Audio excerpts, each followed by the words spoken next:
ముందుగా ఈ అందమైన భారతదేశాన్ని అనుభూతి చెందేలాగా నన్ను నడిపించిన మా తల్లిదండ్రులకి పాదాభివందనాలు. నా భారతదేశం అత్యంత గొప్ప దేశం.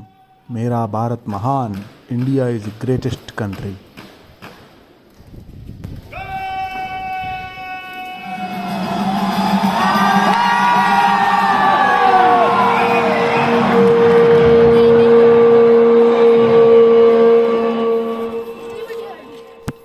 ఎన్నో వేల కిలోమీటర్లు, 2 సంవత్సరాల ప్రయాణం, 28 రాష్ట్రాలు, 6 కేంద్రపాలిత ప్రాంతాలు, లెక్కలేనన్ని నగరాలు, పట్టణాలు, గ్రామాలు దాటుతూ, భారతదేశపు గౌరవాన్ని చాటుతూ, ఆత్మహత్యలు తగవని మనోధైర్యాన్ని పెంచుతూ, అందమైన ఆహ్లాదకరమైన అంతుచిక్కని నదులు, జలపాతాలు, అడవులు, పర్వత శిఖరాలు, మంచు కొండలను అనుభూతి చెందుతూ, అందమైన సూర్యోదయాలు, సూర్యాస్తమయాలు, వెన్నెల రాత్రులు, అన్ని ఋతువుల స్పర్శను అతి కష్టమైన పరిస్థితుల్లో కూడా చిరునవ్వుతో ఆస్వాదిస్తూ, ప్రాంతానికి తగ్గట్టు అతి కఠినమైన రహదారులను కూడా అధిగమిస్తూ ప్రయాణాన్ని సాగించాను.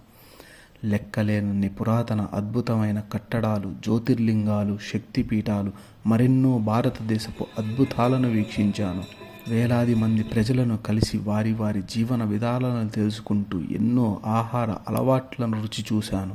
లక్షలాది చిరునవ్వులు ఆస్వాదించాను. ఈ భారతదేశంలో ఉన్న ప్రతి మనిషితో, ప్రతి అనుభవంతో, ప్రతి చిరునవ్వుతో, అందమైన ప్రకృతితో ప్రేమలో పడ్డాను. ఇంతకన్నా స్వచ్ఛమైన ప్రేమ కథ ఎక్కడా ఉండదేమో అన్నట్లు. దేశమంటే మట్టి కాదోయ్, దేశమంటే మనుషులోయ్ అని చాటి చెప్పి నా గమ్యానికి బాటలు వేసిన నా ఈ భారతీయ సోదరులందరికీ నా నమస్సుమాంజలులు. భారతదేశంలో భారతీయులతో ఇదే నా ఈ స్వచ్ఛమైన ప్రేమ కథ.